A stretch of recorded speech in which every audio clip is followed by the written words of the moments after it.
Hello, everyone. Welcome to another Game Ball podcast stream here. It is the news hour. We're doing this on Saturday here. Instead of last Fridays, we normally do it 9 p.m. Eastern. I don't know. Um, it was essentially because I wanted to play two games before I recorded this or streamed it live for you guys that are watching me live. So that I have more to talk about than just the games that we normally talk about on here that I stream for you guys. So essentially that's why we delayed it a day. So I got to play those two games, and I have thoughts on at least one of them. The other one was basically what I thought it was going to be. We'll talk a little bit about it going through. But yeah, let's start out with the easy one. So Age of Mythologies came out this week. I'm a guy that likes and enjoys the Age of Empires, Empire Earth, those type of games, resource management strategy games. So Age of Mythologies was on my list. I had heard about it and probably played some kind of demo or shareware thing back in the day when it came out, because my friends were really good at getting stuff like that when I was in high school. So I decided to give it a shot, and yeah, it's exactly what I thought it was. I think I might have had it on the easiest level. I don't know. I just went strict, like, quick play standard against 4 people and didn't really fuck with much there. And after two things happened.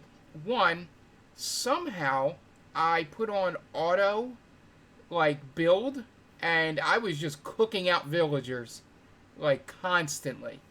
And didn't know what was going on until I saw the little like repeat symbol on top of villagers. So at one point in the game, well, no, I shouldn't say at one point. By the time I finally stopped it, I think I had 75 villagers. So my food and wood and gold build was through the roof. And then by the time I was able to build my temple, I just threw like 20 people to surround and pray at the temple, and then my god, like the lightning bolt thing, I just call it the god points. It probably has another name. Would go through the roof too. So I started building up really strong armies, and I was ahead in everything because I was just constantly just getting resources and not really going out and exploring. So I built everything up, got into the ages way before anybody else. Like a clear, 5 minutes or so, because they show you the end screen thing. Hi, how you doing? Welcome. Just talking about what I've been playing in this last week, so feel free. This is the news show. No video games are going to be played in the next hour, just to give you the heads up. Yeah, so I started building up stuff, and then I just had, god tier army, and then just sort of walk through everybody after that. Build a Titan real quick, and just was able to, I had some trouble with one group at the very end, but they were the second place team, so they were just as built as me for the most part. But yeah, so yeah, that was Age of Mythologies. I liked it. It's very good. I played it on the Xbox. I'm probably going to play it on PC sometime tomorrow. I just wanted to get a quick game or two in before doing the news hour here, just so I would be able to intelligently talk about it.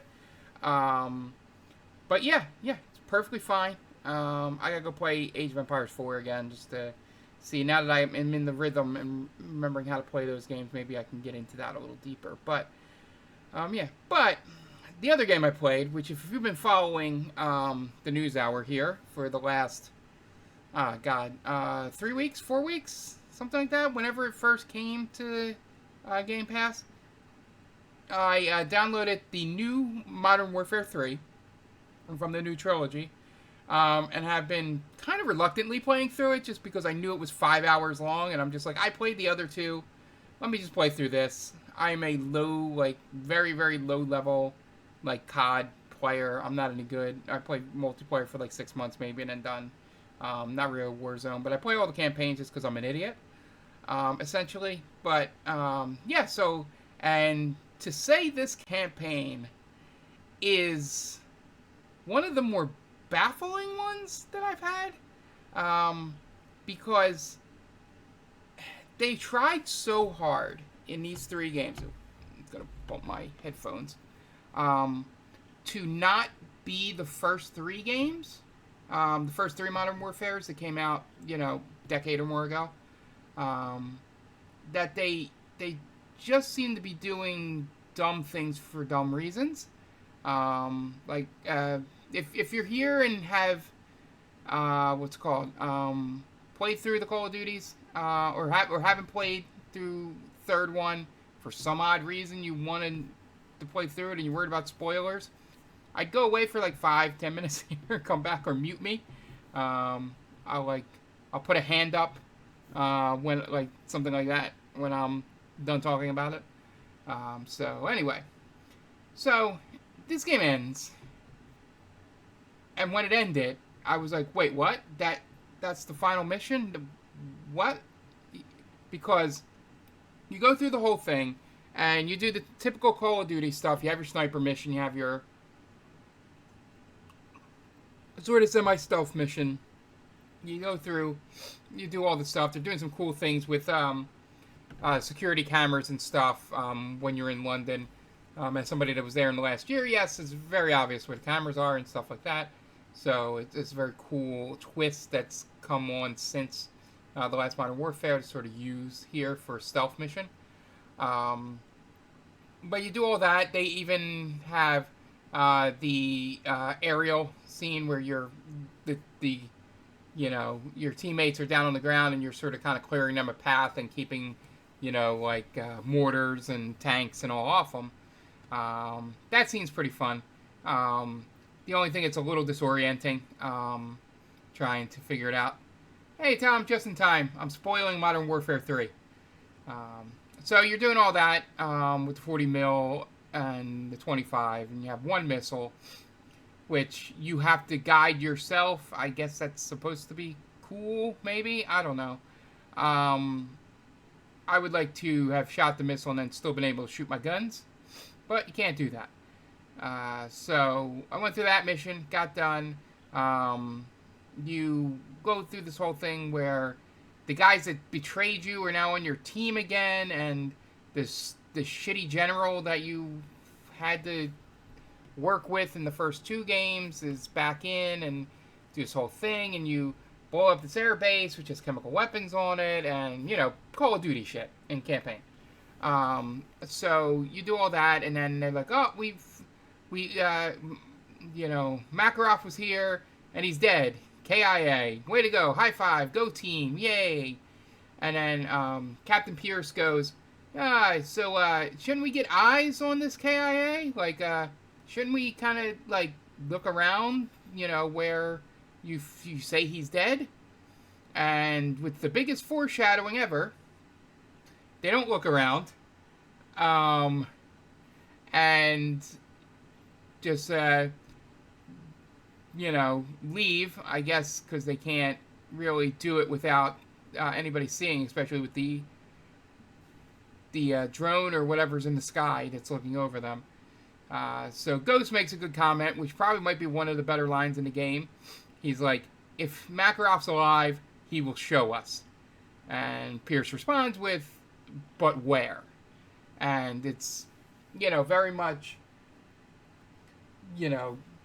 I'm thinking I got a couple more missions, and then we'll figure out, and Makarov will make a big thing, but it goes into a next mission, and it's when you're doing the security cameras in London, and you find out that they're in a tunnel, a decrepit tunnel, underneath, and you find that out, and you get to the thing, you find out that he has stopped the train in the middle of the tunnel, and he's going to blow up the tunnel, and I guess flood England and France? I don't know what it's going to kill a lot of people in the tunnel, but, you're going through all that, and you fight, you do your normal Call of Duty fighting stuff, and you get to defuse the bomb, which had some cool, keep talking or everybody explodes sort of moment, where you have a camera inside the bomb, and you got to tell Soap things so that he can defuse the bomb. like, I'm guessing they could incorporate that into, they wanted to, in some kind of co-op missions or something like that. So you do that, and you're about to defuse the bomb, and then, all of a sudden, Makarov's gang comes up behind you with him, and you try to hold them off, but they overwhelm you, knock you down. Makarov, shoots Soap, then knocks you down, is about to shoot you, and then Soap shoots him, but doesn't kill him. And then he shoots Soap and kills Soap. And then you get rescued by your other team coming in and scaring him off. You shoot at him, you shoot the thing, he's got armor on, so the real armor and plot armor. And you go, and you kill off all the people. You defuse the bomb with Gaz, I believe, is who helps you with it. And, I'm like, alright. So the next mission is, we're gonna go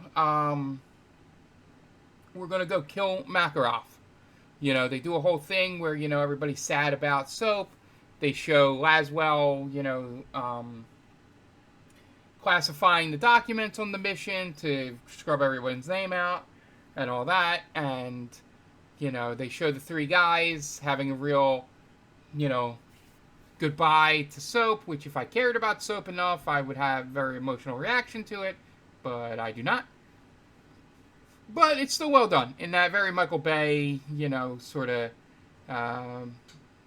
way of goodbye, soldier, and then they twist the lid off the urn. It looks like the Undertaker's urn, to be completely honest with you.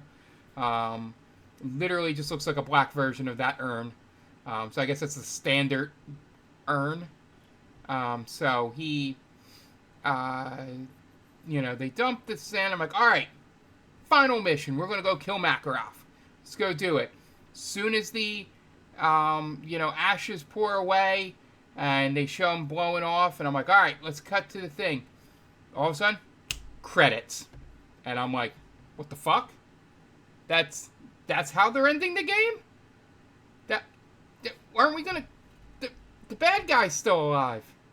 Are you making a fourth one? Like, what is going on here? And I'm sitting through, and literally, the credits are so fucking long that my screen went to that sort of sleep mode that Xboxes go into if you still have it active.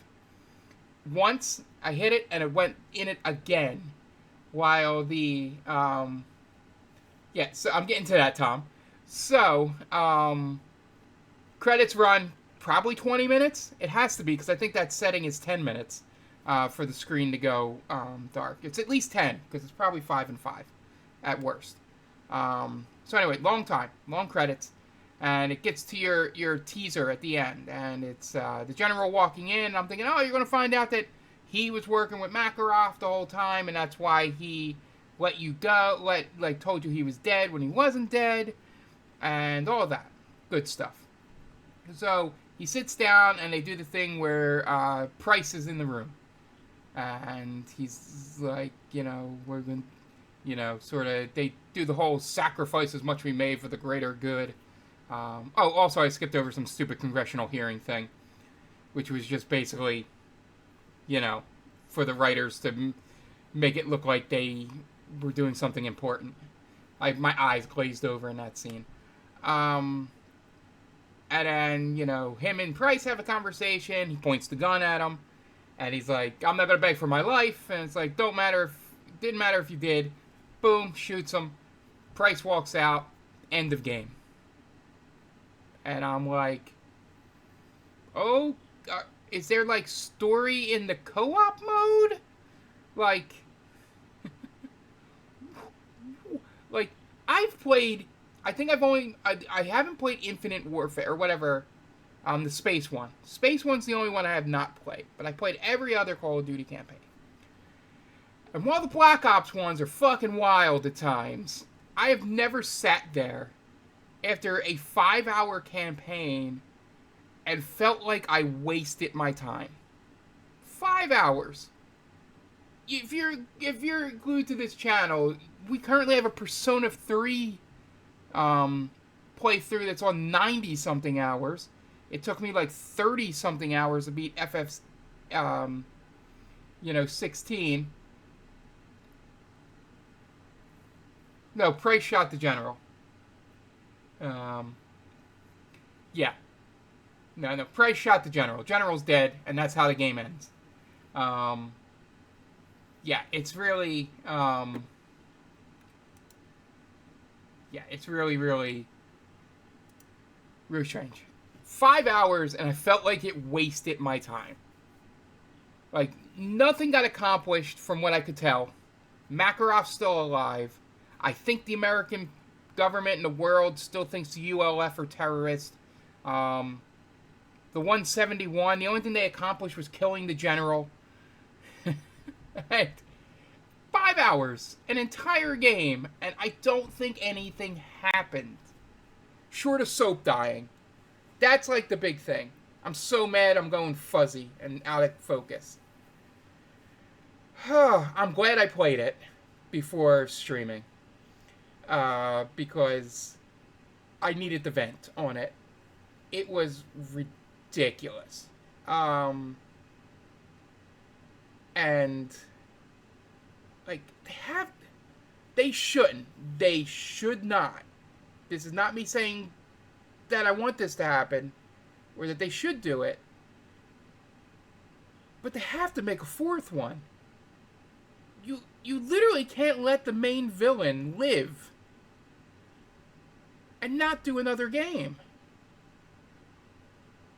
Like, maybe they're not going to be allowed to do another game. I think in the original trilogy it was. Like, there was somebody pulling the strings for Makarov. But in this case, there's no sign of that. Like, even if the general worked with Makarov, he didn't gain anything in the end.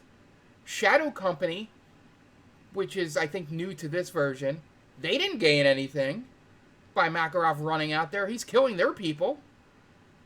All we got was a pissing matchup in the congressional hearing between the general and the head of Shadow Company, who I did not bother to remember their names. And, like, it needs a fourth game. And I don't think they should even make it. But the story they told looks like the anticipation that they were getting a fourth game. And I don't know, I haven't researched it. I literally just beat it like an hour ago. Or 2 hours ago. Because the Age of Mythologies game took like an hour and a half. And I'm just like, I don't know. I'm perplexed. I've never had a short game waste my time. It's odd. I've played 30-hour games that I got pissed off of because nothing fucking happened in them. Like, at least the Black Ops campaigns, as terrible as they probably are, at least do some interesting things in terms of having real-world people in them. Real-world public figures in them. But I gotta fix my chair. Give me a second. There we go. I don't know. So, I'm so glad we waited, because that was a good rant. Moving on to fun games. So, DKC this week. For those of you who don't know, Mondays we play Donkey Kong Country. Essentially trying to, going back, final word on it, because Tom just said, well, they're just rehashing the original Modern Warfare, or it makes no sense. At the third Modern Warfare, the original ones actually had an ending. This is literally soap dies and that's credits. Like, that's like the end of like part 1 of 2. That's like if Endgame never came out after Infinity War. It's like, I don't know. My confusion goes much better on video. For those of you listening to the audio podcast.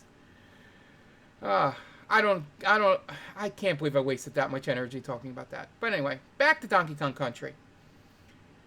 Um, I we had to resort to save states, um, which the deal I made with Tom was that if it was going to be 3 weeks of me doing the same levels over and over again, I would be able to save state after I beat each one. And my ability to save state ends when I get the candy. When I'm able to save at a candy save point, then no more. The 3 week thing resets. So we're currently in a save state window until I get the candy. So I basically memorized the first level of this last little thing, the oil can something, and I could get through that probably without losing a life, maybe one, because of poor execution on my part. The second one's fairly simple, but it's just the annoying part of having to do them over and over and over again that we save stated. And then the third one, I'm on now, or have beaten. I forget where we were. I don't know if we're on the third one or not. Maybe we are on. Maybe I did make it to candy. I don't know. I forget. I'll find out when we load up the game on Monday or tonight if you're listening to this. But so far I'm having a lot of fun. It's not that I wouldn't mind. Like if I was playing on my own, yes, I would keep grinding at those levels and seeing if I can do it. But for the entertainment of stream, I didn't want to have like 6 straight episodes that you could just skip because it's just me doing the same things over and over and over again. So hopefully we're there. We got to get the wheel ready, or maybe at that point Tom will be back by the time I beat this. But to get another game in line, I think I've settled on it. The games I'll play for this Monday stream, even if it's me each week or me every other week, will be NES, Genesis, or SNES games. We're not going past the 16-bit era. So I think these games are fun. Some of them are short. There's a lot of them in my backlog that I probably should go through. So I think that's where I'm cutting it, is there. That'll allow me to have more freedom in the other days. But yeah. No Nier this week. I played over Labor Day weekend, between doing barbecues and a lot of shit, playing a lot of Persona. Trying to get that done as much as possible. We did not play Nier. We will probably play Nier tomorrow. But yeah. I like the game. It's not anything against the game. It was a holiday weekend. I was all video gamed out, to be honest. I think I played 12 hours or somewhere between 8 to 10 hours of Persona over the weekend. So yeah, something had to be postponed. So Nier is the one. And finally, Persona. Again, I don't mention any spoilers here. We're in the end game, essentially. I have, probably half a month left. We're level 87. I've created Lucifer. So I currently have Lucifer, Satan, and Beelzebub, I think, on my team. So I think all 3 names for the devil. I think Beelzebub's one of them. I might be wrong with that. But I have all them. And Lucifer's pretty powerful. Satan's pretty good in terms of what's it called? Resistances and stuff like that. He resists all ailments, I think, is one of his things.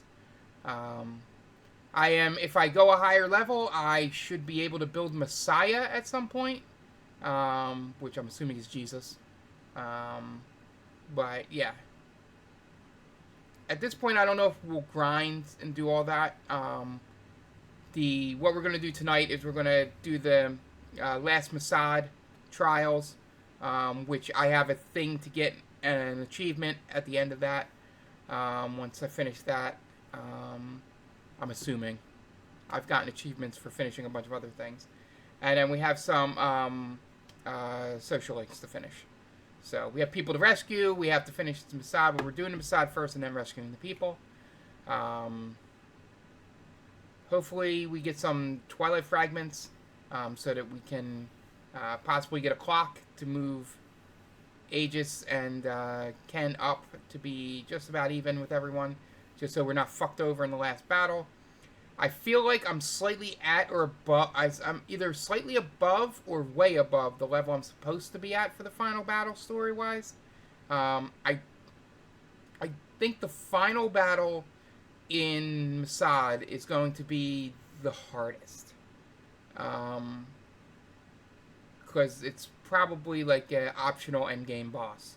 So that might be pretty tough tonight. We might die for the first time in a while on that. There's only one boss that I'm not going to fight on stream, or probably at all. So we won't get the one achievement of fulfilling all of Elizabeth's requests. I think that achievement actually goes into what's it called? New Game Plus. So we won't even be able to do that per se, because I'm not doing New Game Plus with this. So, yeah, I'm looking forward to this big battle. Hopefully, I won't be as fucked as I was in that one battle that took us forever, when 2 of my guys were useless because the only 3 things they did, the person was either absorbed it or was resistant to it. So they could do nothing except knock his attack down or like support stuff. Like it was two people attacking him every turn. So yeah. End game there. Remember, Eterna Nights is the next playthrough on Saturday after we get done with Persona 3. Probably, I know Night Duck wants me to play Persona 3 Dancing in the Moonlight, I believe is that one. But we'll see. I'm terrible at rhythm games, but it'll be fun to do. So it'll be a nice palate cleanser between the 2 games. So I'm probably going to set that up. So, yeah. Without further ado here, let's get into the news. Hopefully this doesn't go crazy again. No, we're good. So, I thought I'd start off with this story popped as soon as I went to look up search, because there's not much news this week. As you can see, we don't have as many things up top as normal. There's been a big debate in the Zelda community. I forget every time. How does this camera work? Zelda fan. About the timeline, the story of timeline. So, I'm going to pull up for those of you watching. I'll read through it for the audio people. The timeline that was at a Nintendo Live presentation in Sydney. Yeah. So, thanks to Wario64 for this. Let me see if it's in frame. Yeah, there we go. So, as you can see, the first game in the series is Skyward Sword.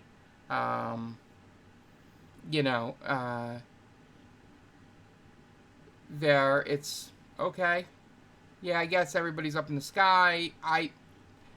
I'll admit, it's the only one that I really never revisit or watch other people play. So I can't even remember the story of it. Outside of being up in the clouds and having, like, jumping down and needing to use the Wiimote to fly the bird. That's about it. I was so excited. I got a special Wiimote for it, got the game, and it was very, very disappointing to me. For those of you that have been with this stream for a while, I do not like Skyward Sword at all. And then it's, establishment of the Hyrule Kingdom, and then Minish Cap, 4 Swords, and then the Hyrulean Civil War, which leads to Ocarina of Time. You're there, and then this is where the split happens, which I don't completely understand the split, but I don't understand how Ocarina could end with a bad ending or over a good ending. I don't know. So anyway, so the ending split between hero is defeated and the hero is triumphant. Hero is defeated probably follows along the lines of the most of the games that I love are up there. The Imprisoning War is their little point here on the history thing. And then it's Link to the Past, Link's Awakening, Oracle of Seasons and Ages, Link Between Worlds, and Triforce Heroes, which is really the only one I don't have much experience with. The End of the Decline, which is what that period is known as. And then it's the Legend of Zelda and Zelda 2, The Adventures of Link. I probably like every game on that list outside of Triforce Heroes because I just haven't played it enough to really have an opinion on it. But yeah, those are all great games up there. And then when the hero is triumphant, that splits off into two more branches. The Child Era, which is Majora's Mask, Twilight Princess, Four Swords Adventure. The Adult Era,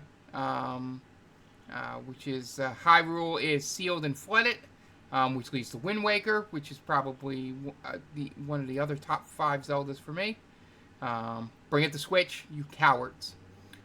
Phantom Hourglass, good. And then probably the game that's always in a battle with Skyward Sword for last, Spirit Tracks. I actively dislike Spirit Tracks.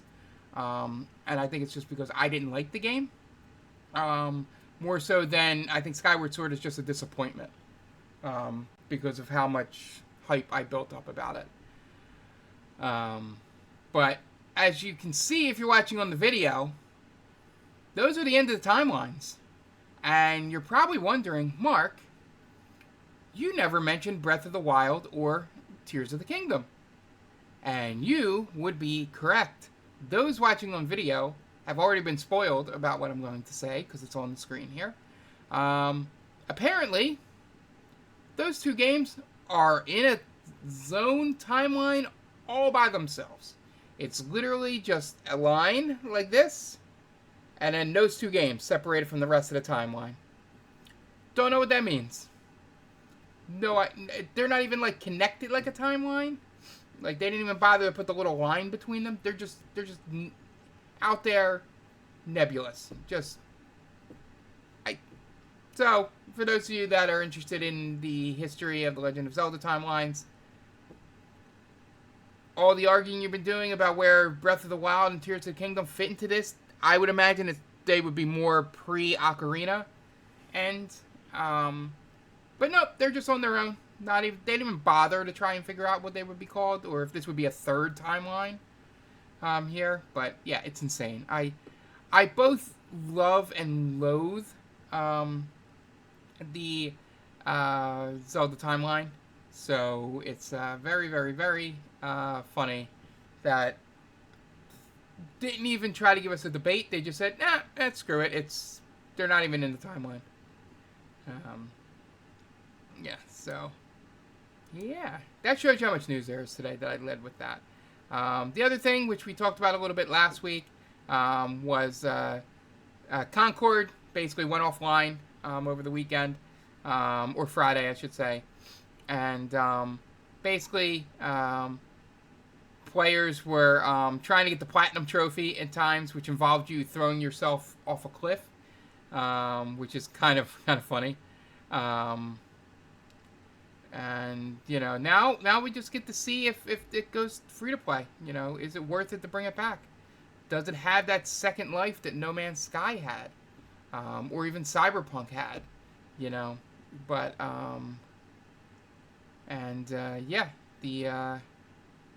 it just came out at the wrong time, to be honest. As you see here, if you're watching the video, some people did get the platinums. But yeah, it's just, I haven't seen anything like this in a long time, where a game was just closed so quickly. But yeah. Oh, no. The game's dead. I get that, Tom. It's dead.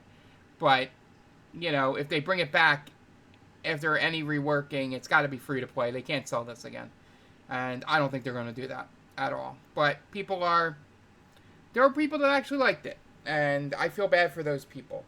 Um, yeah, yeah. I think we can agree on that. We both agree on that. But yeah, it's insane. Um, I've seen things fizzle out. Like there was some other, like that was even a free to play thing that came out. It's like during the battle royale craze that lasted like a few months. I've never seen like weeks. From the 1.0 release. But yeah, so Concord will go down in history and be a trivia question. That's all it'll be remembered for. So Space Marine 2 came out, and apparently it's like everything Helldivers 2 did, I heard somebody said, but, slightly better and without, the stupid PSN stuff. But on the opposite end from Concord, 134,000 concurrents on Steam. And everything mostly positive, but with so many people playing, of course, it's server troubles and there's technical issues, but it's one of those things where, if you're going to play early and do the early access and all that stuff, you're probably going to run into things like this. Like here's my favorite one. I'm glad I found it. That's what I was scrolling and stalling for. One of the most common issues is crashing on the first cinematic. That's pretty good. And obviously controller problems. Something always happens early on. And I think this should be infinite loading, not infinity loading. That's the editor in me coming out. I might be wrong, but I feel like it would be infinite loading.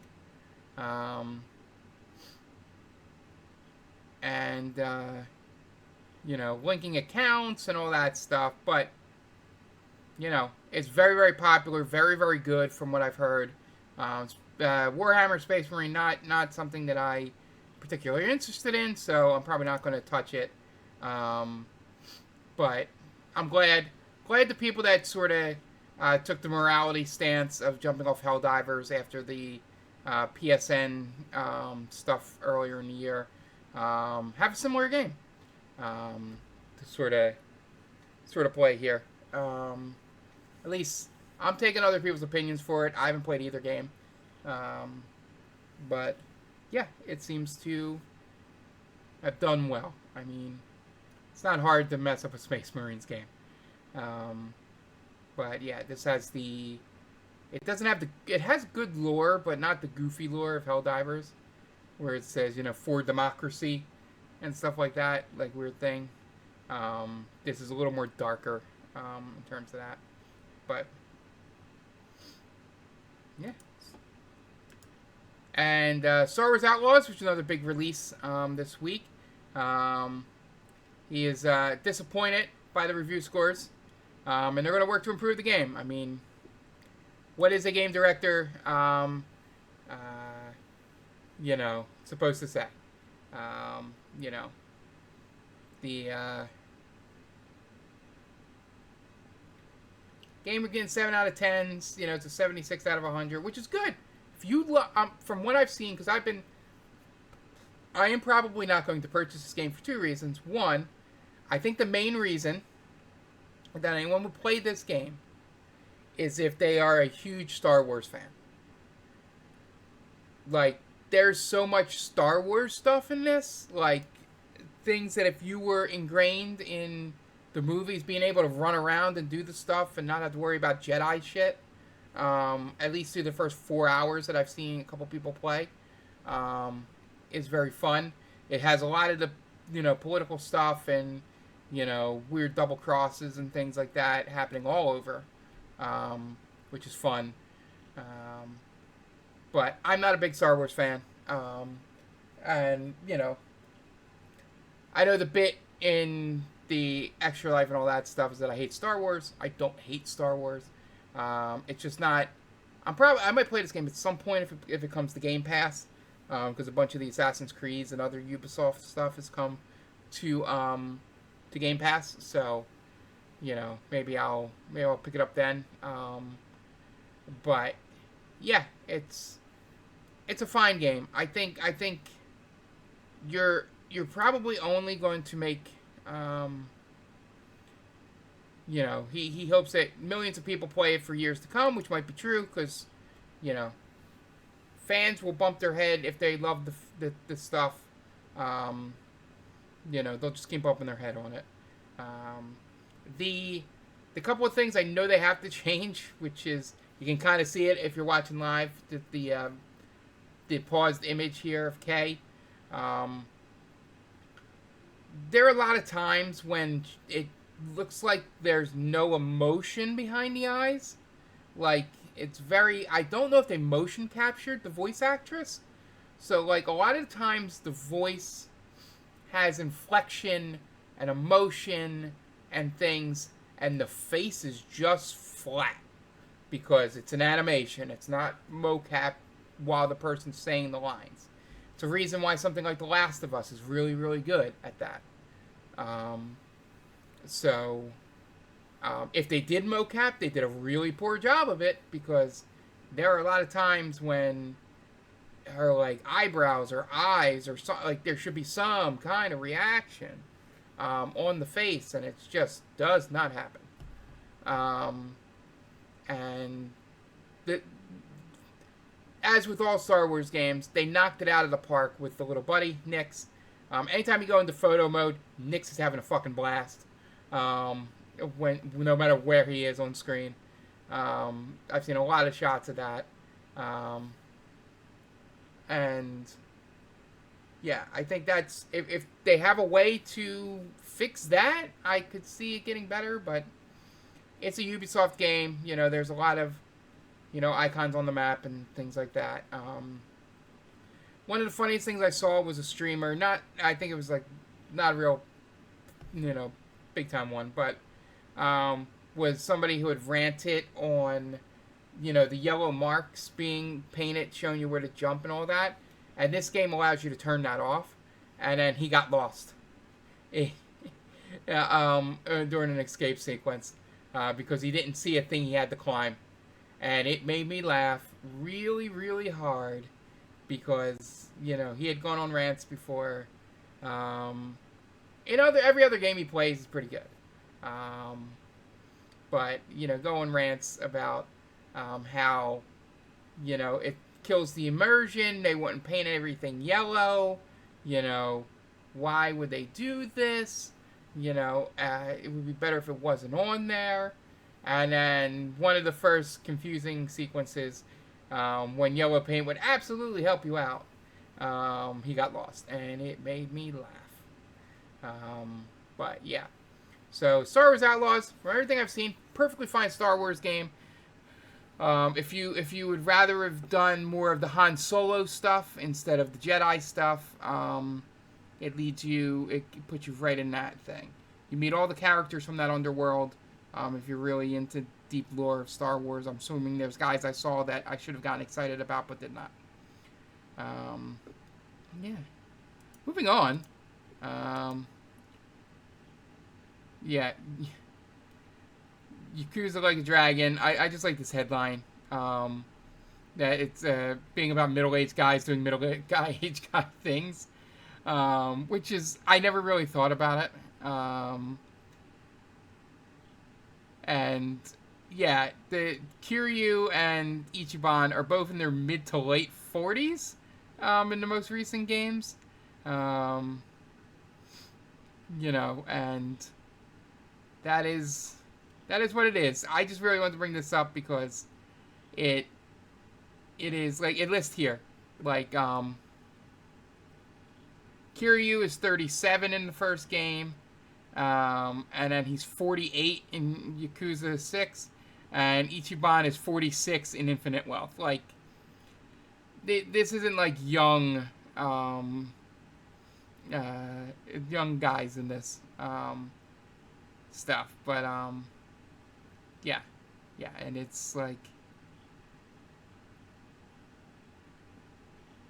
you know, and it brings up, the they're worried about drinking beer because they're worried about their uric acid level, and it's just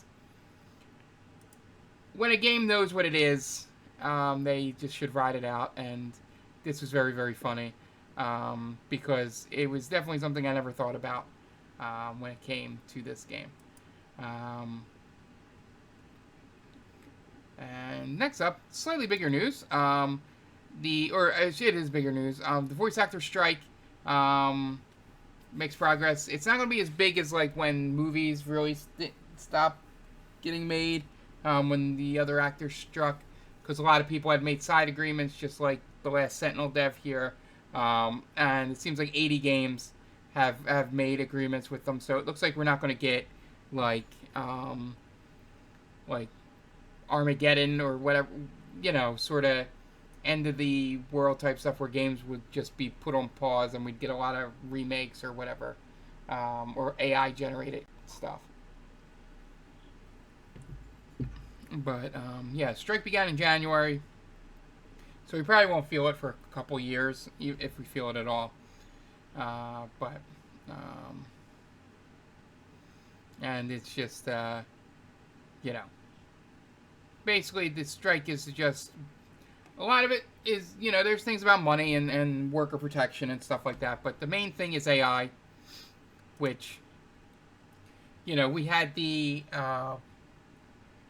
conversation on here between me and Night Duck where we basically talked it out, and I changed my not changed my opinion, but sort of realized that my opinion might have not been the right one, in that the Max Payne voice actor dying, and I said, if you're going to reboot Max Payne or do anything with that, maybe you should use AI voice for him, because that's Max Payne is Max Payne and all that. And Jonathan told me it was gross, and all that stuff, and I was like, yeah, I get it. I was just thinking, like, he built this character, you want his family to keep making money off this character, but I didn't see that would probably definitely be gross. So I'm glad they're getting these AI protections in these deals, because it is kind of scary what that technology can actually do. While you can tell when it's AI, it'd still be that person's voice. So, insane. Alright, next up. So, I only bring this up because Microsoft confirming it's going to be a TGS, which always leads to speculation of whether this just means that, like, Square Enix games will be coming to Xbox. Meaning, Final Fantasy 7 remake, or definitely finally announced the Final Fantasy 16. It's notable that they're going to be talking at TGS, because Microsoft does not have as great of a foothold, and they closed Tango Gameworks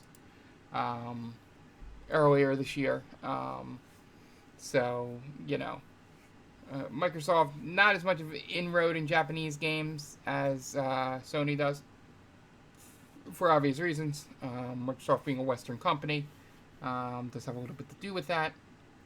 But yeah, if you're really into watching TGS stuff, which if it wasn't 6 o'clock in the morning on Thursday, September 26th, I may have watched it, but yeah.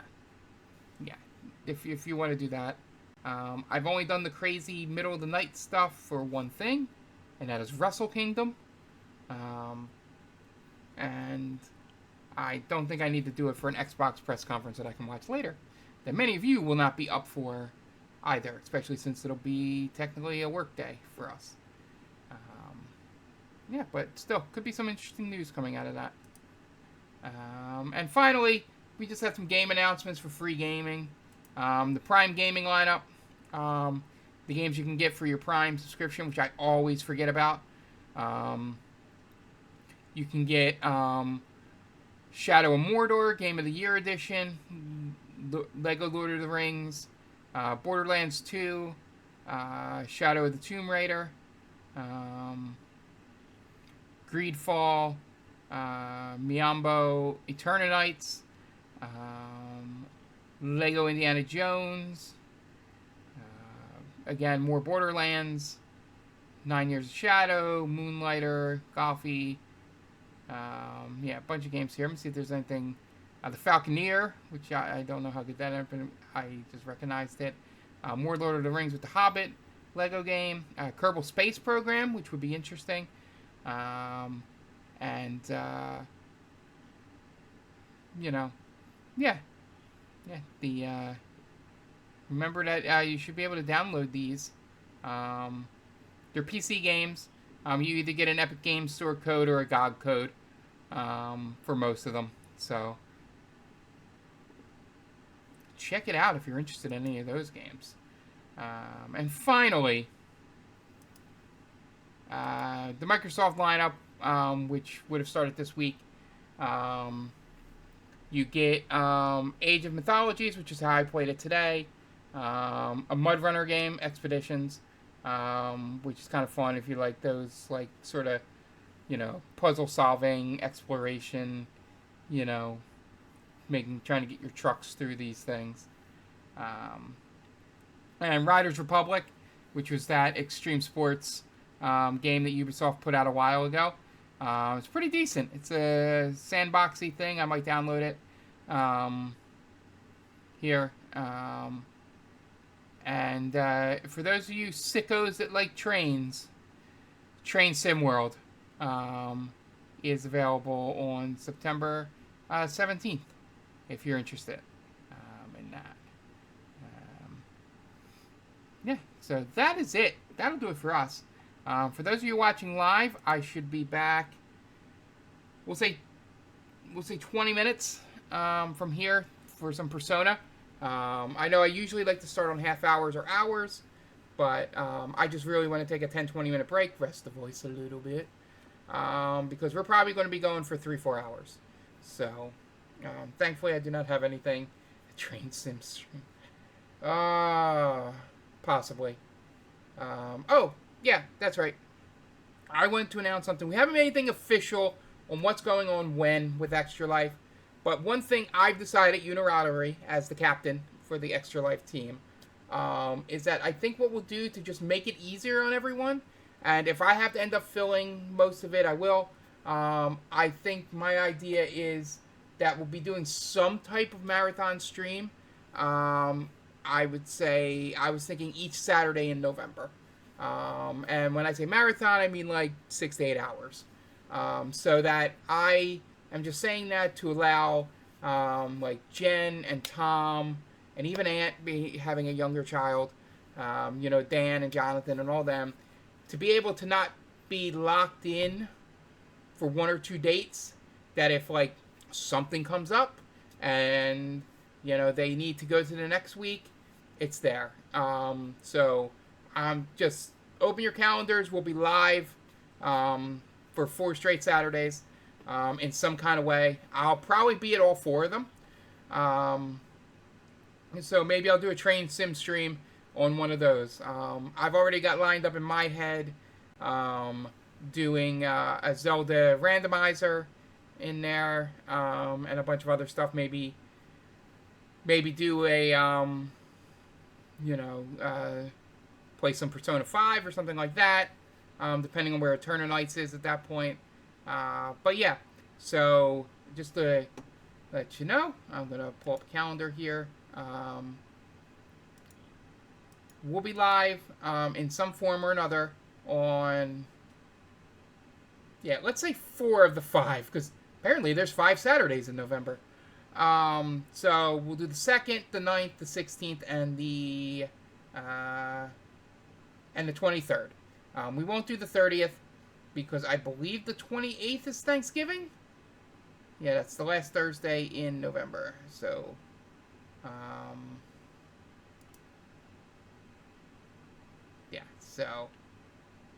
that is what we will do for that. I'll make it official, and I'll bring up a whole thing next week for you guys. Just with games that I'm thinking of and stuff. We'll make it one of the segments next week here, because I don't know if we'll get much news like this week. So yeah, thank you guys for joining me. If you're listening to this or watching the video, we will be live with Donkey Kong Country this evening. If you're watching live, we'll be back in about 20 minutes for Persona, and then we'll have Nier tomorrow. So yeah, more of my face here for your enjoyment. So we'll see you next time. Bye.